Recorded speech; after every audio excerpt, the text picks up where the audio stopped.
The Ethics and Anti-Corruption Commission has fired a warning shot to two governors for defying the law in appointments made in their offices. Meru Governor Kawira Mwangaza cited for conflict of interest and nepotism, among others, after the commission received reports that she has employed her spouse and two sisters in different capacities. Well, her Homa Bay counterpart, Glady Wanga, has also been warned over violating the law in creating additional positions for 11 advisors, most domiciled in her office.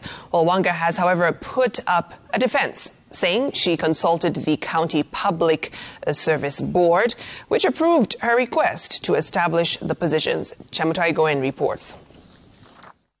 After running into hostile members of the County Assembly last week Wednesday, it appears Meru Governor Kawira Mwangaza's woes are far from over after the EACC went after the first-time governor, accusing her of violating Chapter 6 of the Constitution and various other laws in her running of affairs of the county. In a letter addressed to the governor by its CEO, Twalib Mbarak, EACC, in one of the accusations, cites her for nepotism, where she employed her spouse, Murega Baicho, as the youth service patron and ambassador for hustlers, further raising issue with the fact that he was attending official county functions and issuing directives to county workers, despite not being a public officer. She is also accused of employing two of her sisters, one as a personal assistant and another as her security personnel. Welcome, Governor. When members of the County Assembly staged a walkout as she made her maiden address in the House, they raised issues with the handling of her docket, saying she had declined to receive counsel from them.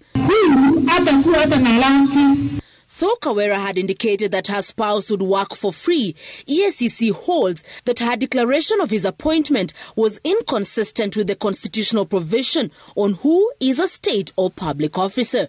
In what EACC terms as conflict of interest, the governor faces the accusation of directing county employees to further the interest of a station owned by her husband, and that they should also use their social media accounts to promote her administration's political activities, failure to which they would be shown the door. Other issues she's expected to shed more light on is her failure to protect public resources after it was reported that she had ordered the Meru Teaching and Referral Hospital to spend all income at source, and also irregularly recruited her acting director of communication and cleaners who are employed by a public declaration against the provisions of the law.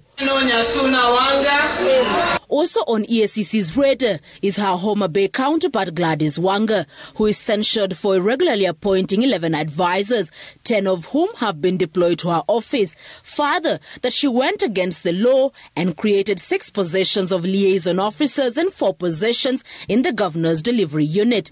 In the letter addressed to the governor, EACC states that only the County Public Service Board is mandated with establishing or abolishing public offices in a county, going further to outline the approved staff in the governor's office as per the Transition Authority Circular of 2013.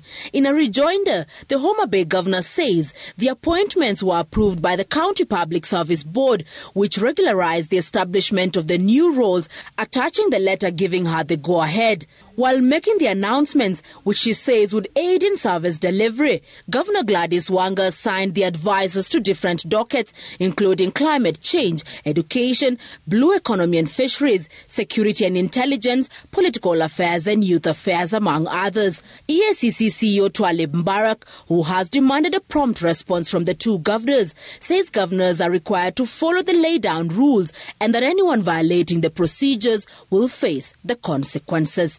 Chamutai Goin, Citizen TV.